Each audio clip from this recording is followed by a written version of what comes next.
apologize. We had no idea you guys were still around. Yeah, next time maybe do a little research. Welcome to Watch Mojo, and today we're counting down our picks for the top 10 mascots that don't exist anymore. Yo quiero Taco Bell. For this list, we'll be looking at non-sports mascots that once defined what they represented, but have since been dismissed from duty for one reason or another. What mascot do you wish would come back? Let us know in the comments. Number 10, Joe Camel, Camel.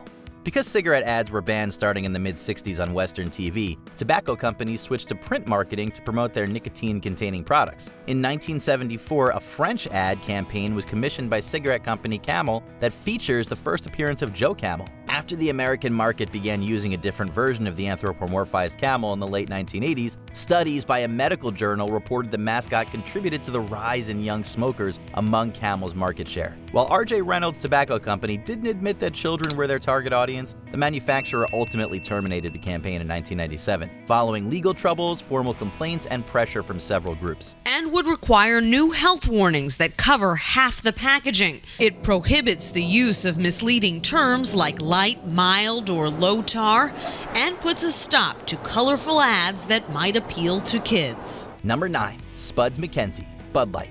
If you watched television in the late 80s, then you probably remember Spuds MacKenzie. There he is. What a happening dude. There's a super party animal. Spuds was introduced as the mascot for Bud Light beer in a 1987 Super Bowl ad and would go on to star in a whole series of commercials. The ads usually involved a party and pretty women very enamored with the super party animal. He's Spuds MacKenzie, what party-loving, happening dude. Go, Spuds, go, Spuds, go. They weren't the most sophisticated ads of all time, but they worked, and Spuds MacKenzie partied his way to pop culture immortality. In fact, Spuds became so popular that when Bud Light ended the campaign in 1989, they stated that the mascot was allegedly overshadowing the beer. He knows how to make the party last. Although the growing criticism from politicians and watchdog groups claiming that the campaign was targeting children probably made this decision a little easier. Number 8, Tropicana, Tropicana. Beginning in the 1950s, the Tropicana company introduced their Tropicana mascot, a young girl carrying a bowl of oranges on her head and wearing what looked like a Hawaiian grass skirt. For about 3 decades, Anna was the face of our morning cup of OJ. It's delicious, healthful, and rich in natural vitamin C. And so convenient. He asked me if I'd squeeze him some more orange juice. Doesn't Tropicana 100% pure orange juice make a lot of sense? But by the 1980s, the company began to go in a different direction. The Seagram company bought Tropicana in the late 80s, and with the new owners came a new logo, the good old straw in the orange. This is Tropicana Pure Premium Orange Juice. No other major brand comes closer to this. Accounts suggest the change was made by Seagram's not because of the character's potential racial insensitivity, but simply because they wanted to change things up. Good morning. There are 16 fresh-picked oranges squeezed into each bottle of Tropicana Pure Premium. Number 7, the California Raisins, California Raisin Advisory Board. Who would have thought that 4 claymation raisins singing I Heard It Through the Grapevine would be so popular? It took me by surprise. When I found out. But for 8 years, from 1986 to 1984, they most definitely were. Produced as mascots for the California Raisin Advisory Board, the smooth singing raisins became advertising icons, and we assume got people eating more raisins.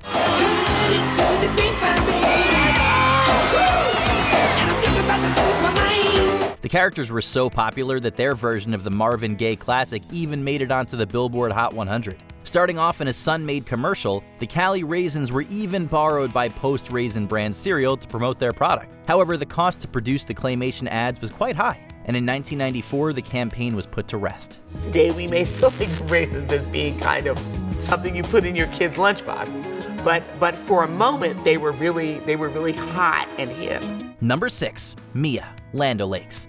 In 2020, the Land O'Lakes company, makers of butter, cream, and other dairy products, introduced a new logo. The new image featured a painting of a lake with trees along the coasts reflecting in the water, and the text "farmer owned" above the product name. Founded over 100 years ago, Land O'Lakes is a co-op and has always been owned by farmers. It's a nice image that represents, as President and CEO Beth Ford said, the foundation and heart of our company culture. However, those familiar with the brand noticed that something was missing, something that had been part of the company's packaging for over 90 years, Mia. Just one taste and you know what we need. Lord help me. The indigenous woman had been the mascot of the company since 1928 and had been championed by some of the native community as positive representation. However, others criticized it as a racist caricature and offensive to indigenous peoples, so ultimately Mia was phased out. Number 5. The Taco Bell Chihuahua, Taco Bell. We head back to the canine world for Gidget, better known as the Taco Bell Chihuahua.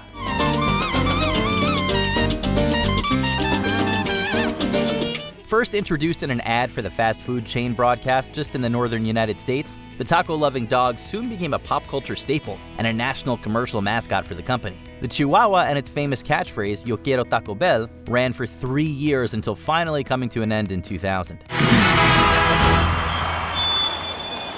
Viva Gorditas! While there were rumors that the campaign ended because Gidget died, she actually didn't pass away until 2009. According to multiple reports, the campaign either ended because of pressure from Hispanic groups over cultural stereotypes, or because of the failure of the ads to increase the company's profits. Godzilla's hiding and it's up to you to find him. Number 4. Frito Bandito, Fritos. For some reason, companies think that a thieving mascot whose main goal is to procure their product by nefarious means is a good way to go. I buy them from you, okay? See, I give you silver. No silver? Okay, I give you gold. You don't like gold neither? Maybe you like better some lead, huh?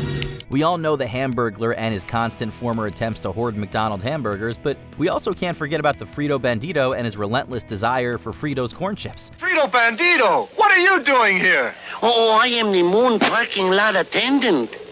Now, if you will kindly deposit 1 bag of crunchy Fritos corn chips for the first hour. Created in 1967, this Mexican bandit stereotype was the face of Fritos chips for about 4 years. Over those years, pressure from advocacy groups did lead to changes in the bandit's look, and eventually his retirement in 1971. How about that?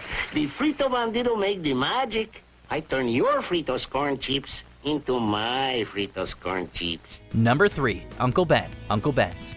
Beginning in 1946, Uncle Ben's rice products were marketed using the image of an older bow-tie-wearing black man. The exact origin of the name and the character aren't exactly clear. Make it tonight, make it tonight. Was the image based on a famous Chicago chef or a maitre d'? Or does it originate from an enslaved African American who cooked delicious rice dishes? It's so much more than a simple grain of rice.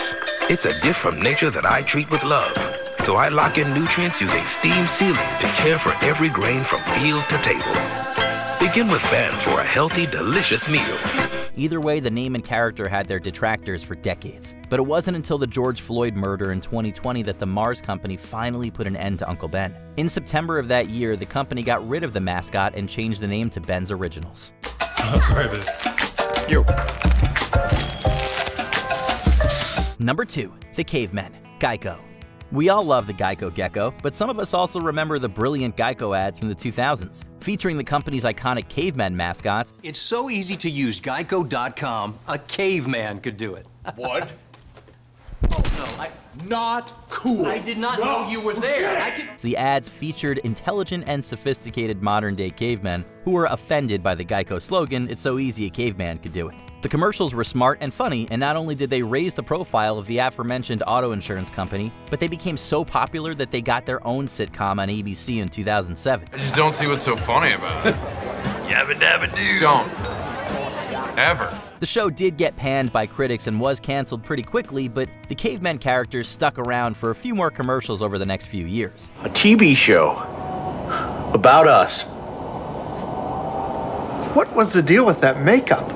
Exactly. Why not just use real cavemen? Before we continue, be sure to subscribe to our channel and ring the bell to get notified about our latest videos. You have the option to be notified for occasional videos or all of them. If you're on your phone, make sure you go into your settings and switch on notifications. Number 1. Aunt Jemima, Aunt Jemima. Although she had many makeovers throughout her 100-plus year run, Aunt Jemima's reference to and iconography of a classic Mammy character had been the source of controversy for quite a while. Aunt Jemima. Perfect pancakes in 10 shakes. However, it wasn't until 2021, over 130 years after the original branding of the name, that the Aunt Jemima brand name finally said goodbye following the previous year's removal of the image alone. With Aunt Jemima, now you're cooking. Not only does Aunt Jemima Light taste better than Log Cabin Regular, And in an interesting twist, the company reverted back to the name it had prior to the Aunt Jemima branding in 1889. Originally known as the Pearl Milling Company, the company is so once again. For now, the packaging does include a same great taste as Aunt Jemima message on the box, but the mascot imagery is completely gone. Our perfectly fluffy, syrupy goodness has been there for every special moment, and will always be here. We're Pearl Milling Company. Stack up the moments. Did you enjoy this video? Check out these other clips from Watch Mojo, and be sure to subscribe and ring the bell to be notified about our latest videos.